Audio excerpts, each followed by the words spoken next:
sejahtera, saudara-saudari, tuan-tuan, puan-puan yang dihormati sekalian. Dalam siri 9 telah disebutkan bahawa Islam adalah agama cara hidup. Ini menunjukkan bahawa idea tujuan penciptaan manusia ialah untuk menjalani kehidupan. Jadi dalam siri 10 ini, kita akan melihat bagaimanakah caranya hendak menjalani kehidupan itu mengikut pandangan syariat. Dengan kata lain ialah, apakah yang hendak kita lakukan selama hidup di muka bumi ini sesuai dengan syariat itu tadi. Ideanya ialah apabila dikatakan Islam adalah agama cara hidup, artinya agenda utama kita selama berada di muka bumi ini ialah mengurus kehidupan. Mengurus kehidupan jika dilihat dari sudut ayat 62-60 itu, maksudnya ialah mengurus manusia dan alam ini.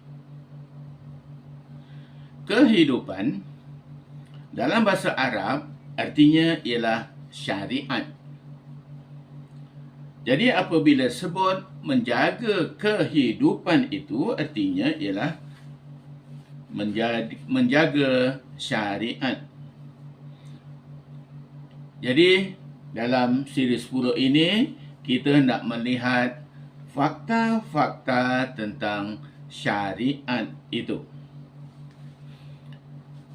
Saudara-saudari sekalian, apabila disebut syariat, selalunya para penceramah akan menyebut ada 3 maqasid syariah. Apakah maksud maqasid itu? Dalam bahasa Arab, maqasid artinya tujuan atau matlamat.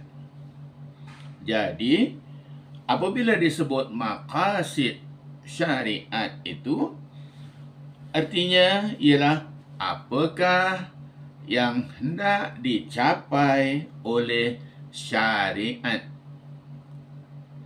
Jadi buat siri ini, mari kita lihat maksud semua persoalan-persoalan itu. Apa dia maksud 3 maqasid syariat itu, dan melihat apakah pentingnya buat kita semua. Kita sedang bercakap tentang Islam adalah agama cara hidup ataupun agama kehidupan. Jadi, apabila syariat itu tadi maksudnya ialah apakah yang hendak dicapai, artinya ada sesuatu yang harus kita lakukan buat kehidupan itu. Misalnya, apabila ayat 62-60 itu menyebut kita supaya mengurus manusia, apakah yang hendak kita lakukan supaya maqasid atau matlamat mengurus manusia itu menjadi kenyataan? Mari kita mulakan. Pada prinsipnya, syariah bertujuan untuk menyelamatkan dan memelihara kemaslahatan atau kebajikan kehidupan manusia dan mengelakkan segala keburukannya. agama Islam kita pun menyebut begitu juga, lebih kurang. Cita-cita Islam ialah hendak menjadikan manusia hidup sejahtera, aman dan bahagia. Jadi jika syariat itu tujuannya hendak menyelamatkan dan memelihara kebajikan manusia, jadi padanlah antara cita-cita Islam itu dengan matlamat syariat. Kedua-duanya akan menghasilkan kehidupan manusia yang sejahtera, aman dan bahagia. Jadi, bagi tujuan menjaga kehidupan manusia itu, Islam menyediakan caranya, iaitu yang disebut maqasid syariat itu. Ada 3 peringkat utama maqasid syariat, iaitu daruriyat, hajiyat dan tahsiniyat. Jadi mari kita lihat bagaimana ketiga-tiga cara ini dapat memelihara kebajikan manusia dan mengelakkan keburukannya. Kita mulakan dengan yang daruriyat itu. Kita lihat dulu apa kata Imam Asy-Syatibi. Beliau menyebut keperluan daruriyat adalah keperluan asas bagi menjamin keselamatan dan kesejahteraan manusia. Apabila disebut keperluan asas, artinya tidak boleh ditinggalkan sama sekali. Jika ditinggalkan, beliau mengingatkan, rosaklah sistem hidup manusia. Ingat tak ayat 138 Al-Baqarah? Ayat itu menyebut, Islam adalah agama yang mencorakkan seluruh corak kehidupan. Jadi, maksud beliau itu tadi ialah apabila daruriyat tidak dijalankan, maka rosaklah seluruh corak kehidupan manusia. Dan boleh membawa kehancuran, sama ada pada peringkat individu ataupun negara.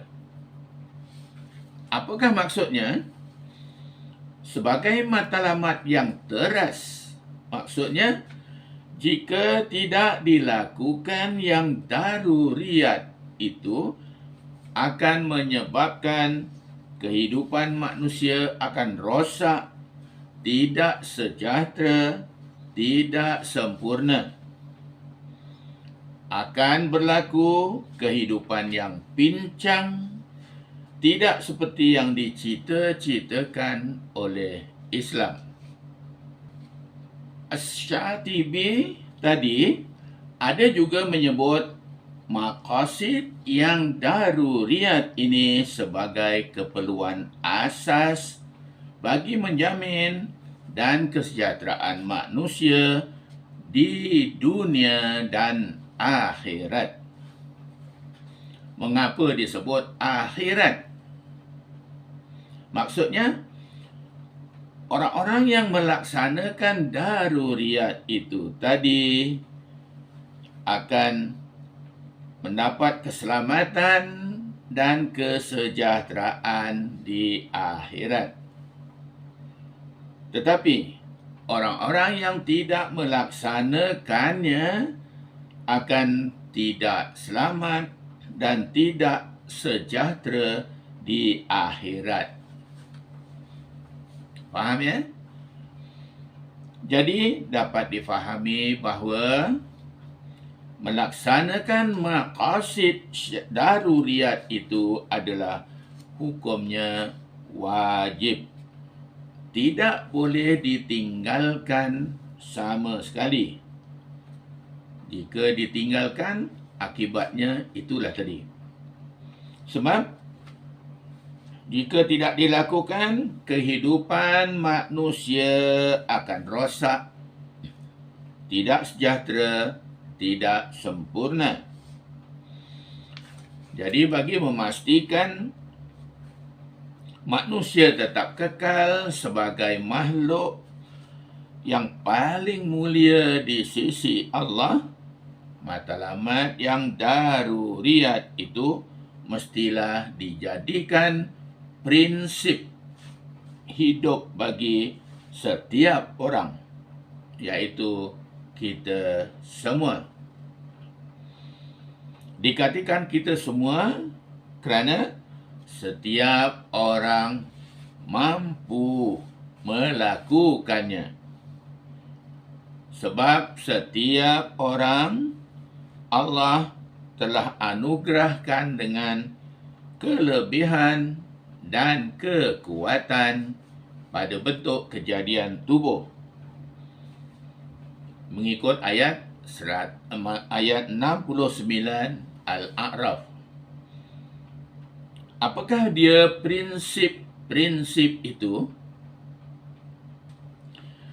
Keperluan daruriyat dibahagikan kepada 5, iaitu menjaga agama, menjaga nyawa, menjaga akal, menjaga keturunan, yakni nasab, dan menjaga harta.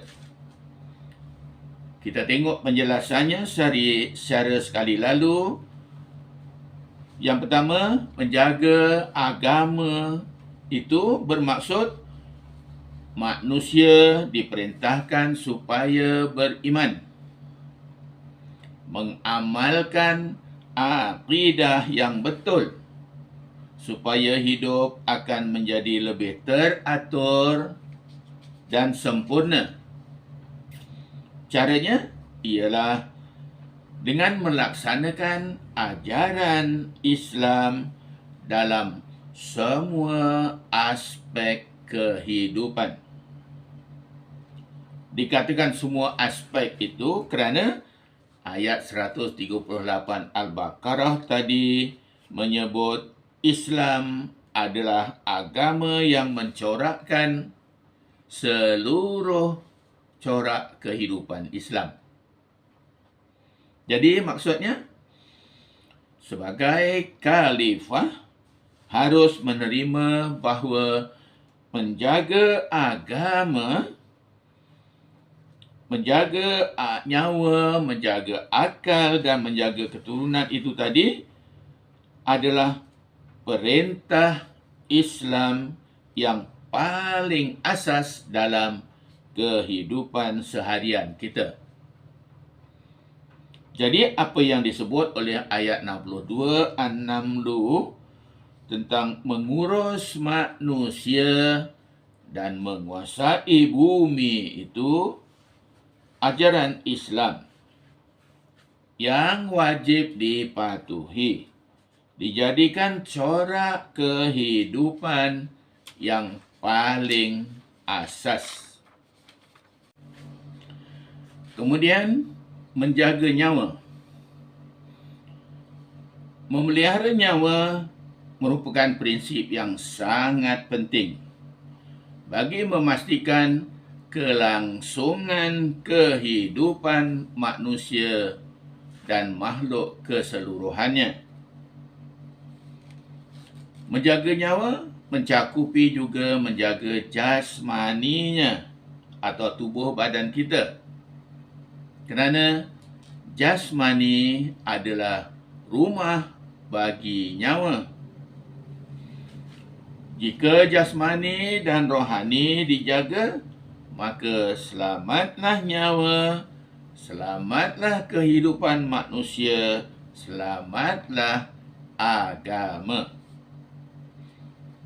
apakah yang hendak dilakukan untuk menjaga nyawa? Mengelakkan perkara-perkara yang boleh memudaratkan nyawa. Jangan bunuh diri, menjaga makan minum secukupnya, makan makanan yang halal dan yang baik, biasa disebut halalan thayyibah. Melarang sukan yang lasak, lumba motor secara haram, jangan mogok lapar, berubat jika sakit dan sebagainya. Jadi rasanya tidak perlu disebut lebih lanjut lagi kerana aspek ini mudah difahami dan mudah diikuti larangannya.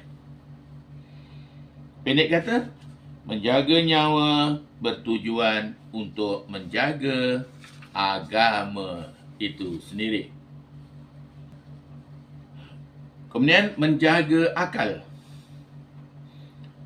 Akal disebut oleh ayat 69 Al-A'raf sebagai suatu kelebihan yang Allah anugerahkan kepada kita. Anugerah itu adalah sebagai persediaan untuk menjadi khalifah di bumi. Kepentingannya, dengan akal manusia dapat menjalankan peranan dan tanggungjawabnya sebagai khalifah di bumi. Dapat membezakan antara yang baik dan yang tidak baik, antara yang diperintahkan dengan yang dilarang. Kerana itu, manusia diwajibkan menjaga akal. Jangan sampai terganggu atau rosak. Caranya ialah menjaga dari makanan dan minuman yang merosakkan akal seperti arak, dadah, dan sebagainya. Sebaliknya, jagalah akal kita bagi mengekalkannya sebagai kelebihan yang Allah kurniakan itu. Berikan sedikit masa untuk menjaga akal, seperti melancong, berhibur, dan sebagainya, dengan niat supaya dapat digunakan untuk faedah